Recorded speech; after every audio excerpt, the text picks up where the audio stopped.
স্বাগত দীপ্ত সংবাদে আপনাদের সাথে আছি আমি ইয়াসমিন সুমনা। শুরুতেই সংবাদ শিরোনাম। স্বজনের সাথে ঈদ উদযাপনে ঢাকা ছাড়ছেন কর্মজীবীরা। ঢাকা টাঙ্গাইল সড়কে যানজট ভোগান্তি। পবিত্র হজ আজ। আরাফাত ময়দানে সমবেত প্রায় 15 লাখ মুসল্লি। খুতবা প্রচার হবে 34টি ভাষায়। জার্মানিকে 2-1 গোলে হারিয়ে নেশনস লিগের ফাইনালে পর্তুগাল। রাতে ফ্রান্সের প্রতিপক্ষ স্পেন।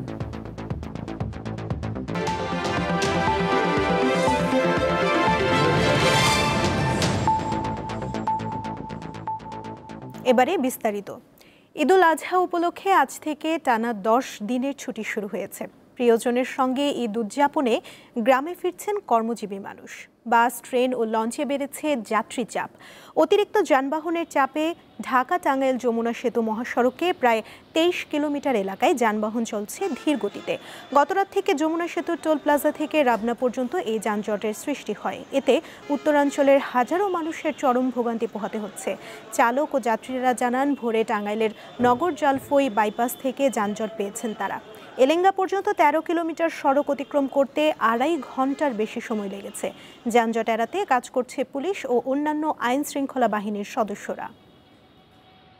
গাজীপুরের ঢাকা ময়মনসিংহ ও ঢাকা টাঙ্গাইল মহাসড়কে ঘরমুখ মানুষের চাপ বেড়েছে। ফলে দুটি মহাসড়কে যানবাহন চলছে ধীর গতিতে। সবশেষ অবস্থা জানাতে গাজীপুর থেকে যোগ দিচ্ছেন সহকর্মী জাহাঙ্গীর আলম। জাহাঙ্গীর, গতরাত থেকে ঢাকা টাঙ্গাইল মহাসড়কে যে যানজট তৈরি হয়েছে তা নিরসনে কি ধরনের ব্যবস্থা নেওয়া হয়েছে?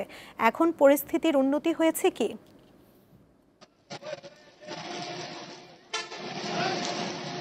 জি সুমনা, আমরা সকাল থেকে এখানে রয়েছি ঢাকা মহাসড়কের চন্দ্রাত্রী মোড় এলাকায়। এই চন্দ্রাত্রী মোড় থেকে আমি এই মুহূর্তে রয়েছি। চন্দ্রাত্রী মোড় থেকে প্রায় 1 কিলোমিটার দূরে অবস্থান করছি। এখানে বৃষ্টির কারণে কিছুক্ষণ আগে প্রচণ্ড বেগে বৃষ্টি হয়েছে এবং বৃষ্টির কারণে লোকজন কিন্তু বিভিন্ন স্থানে অবস্থান নিয়েছে। এই মুহূর্তে যে অবস্থানে রয়েছে সেখানে কিন্তু গাড়ি কিছুটা ফাঁকা দেখা যাচ্ছে, কিন্তু চন্দ্রা মোড়ে কিন্তু এখনো দীর্ঘ চাপ রয়েছে চন্দ্রা থেকে নবীনগর রুটে, এবং চন্দ্রা থেকে যদবপুরের দিকে যে রুটটি রয়েছে সেই রুটে কিন্তু দীর্ঘ চাপ রয়েছে। মানুষ কিন্তু যেখানে যে অবস্থায় যেতে পারছে সেই অবস্থায়, অর্থাৎ ট্রাকে, বাসে কিংবা ছোট গাড়িতে করে কিন্তু লোকজন যাওয়ার জন্য চেষ্টা করছে।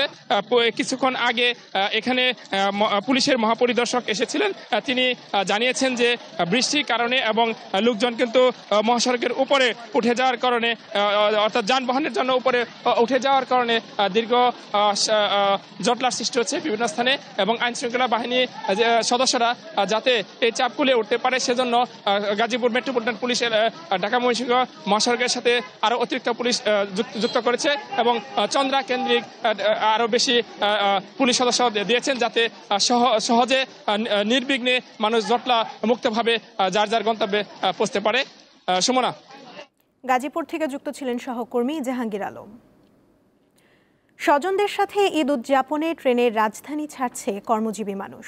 বৃহস্পতিবার সকাল থেকেই কমলাপুর রেল স্টেশনে দেখা গেছে যাত্রীদের ভিড়। অনলাইনে টিকিট কেটে আবার কেউ স্ট্যান্ডিং টিকিট কেটে যাচ্ছেন গ্রামের বাড়ি। বিনা টিকিটে যাত্রী ভ্রমণের নিষেধাজ্ঞা থাকা সত্ত্বেও অনেকেই টিকিট ছাড়াই যাচ্ছেন বলে অভিযোগ করেছেন যাত্রীরা।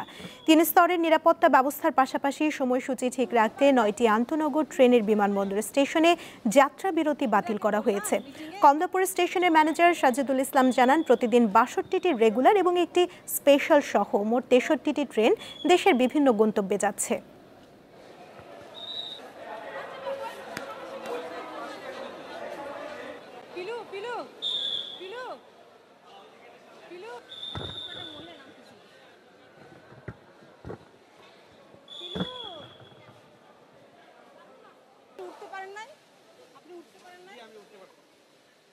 অভিদাকে বললাম মিটিংয়ে যে ছোট ব্যাকপ্যাক দেন।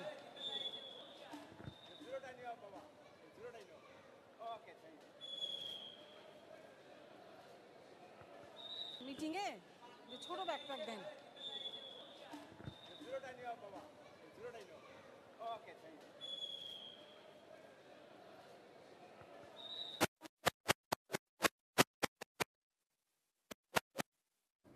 এবার হারপিক নিবেদিত কোরবানি হাটের খবর।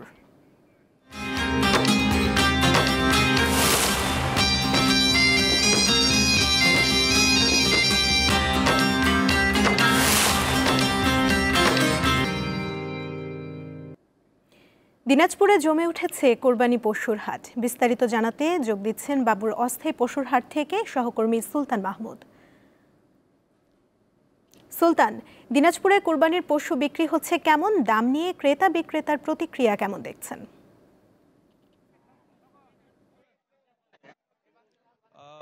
সুমনা, আজকে থেকে আর মাত্র একদিন পরে কিন্তু কুরবানির ঈদ। সেই উপলক্ষে দিনাজপুরের আমি যে হাটে রয়েছি, জগেন বাবুর পশুর হাট, এখানে অস্থায়ীভাবে কিন্তু এই হাটটি লাগানো হয়েছে। এখানে আমরা দেখেছি যে সকাল 10টা থেকে এখন পর্যন্ত কিন্তু জমজমাটভাবে যে পশু বেচা বিক্রিটা সেটা শুরু হয়েছে। এখানে আমরা দেখেছি যে ক্রেতা এবং বিক্রেতাদের কিন্তু উভয়েই প্রচুর পরিমাণে কিন্তু এখানে গরু এসেছে এবং সেই গরুগুলো বিক্রিও হচ্ছে।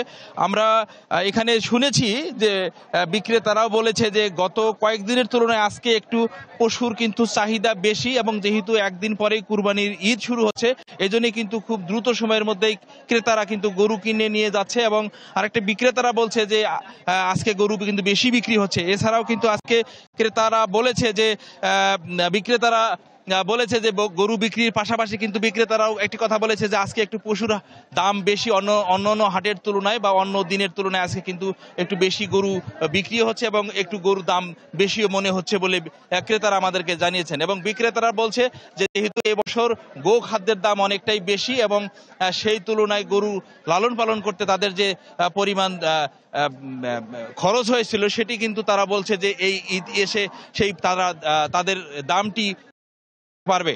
সুমনা, দিনাজপুর থেকে যুক্ত ছিলেন সহকর্মী সুলতান মাহমুদ। পবিত্র হজ আজ আরাফাতের ময়দানে সমবেত হতে শুরু করেছেন মুসল্লিরা। জোহর নামাজের আগেই সেখানে হাজির হবেন বিশ্বের বিভিন্ন দেশের প্রায় 15 লাখ মুসল্লি। হজের 3টি ফরজের একটি আরাফাতের ময়দানে অবস্থান। এটি হচ্ছে হজের মূল আনুষ্ঠানিকতা। সারা বিশ্ব থেকে যাওয়া নানা ভাষার নানা বর্ণের মুসলিমরা আরাফাতের ময়দানে সারাদিন অবস্থান করবেন। খুতবার পর আল্লাহর জিকির আসকার ও প্রার্থনায় মগ্ন থাকবেন তারা। জোহর ও আসর নামাজ একসঙ্গে আদায় করবেন।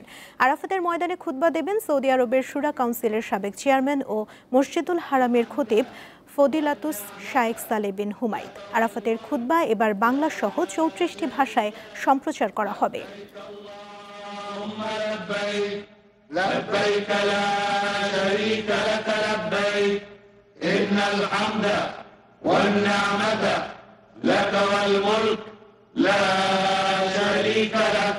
لبيك اللهم لبيك لبيك لا شريك لك لبيك إن الحمد والنعمة لك والملك لا شريك لك لبيك اللهم لبيك। দীপ্ত সংবাদ শেষ করার আগে শিরোনামগুলো জানিয়ে দিচ্ছি আরও একবার।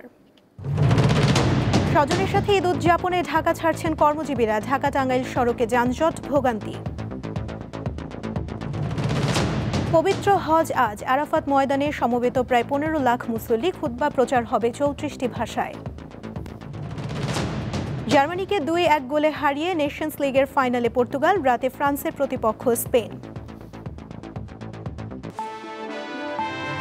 এই ছিল এখনকার মতো। এরপর বিকেল 4টায় দীপ্ত স্পোর্টস দেখার আমন্ত্রণ রইল। এছাড়া আরও তথ্য এবং বিনোদন জগতের নানা খবর পেতে যুক্ত থাকুন দীপ্ত ডিজিটাল প্ল্যাটফর্মের সাথে।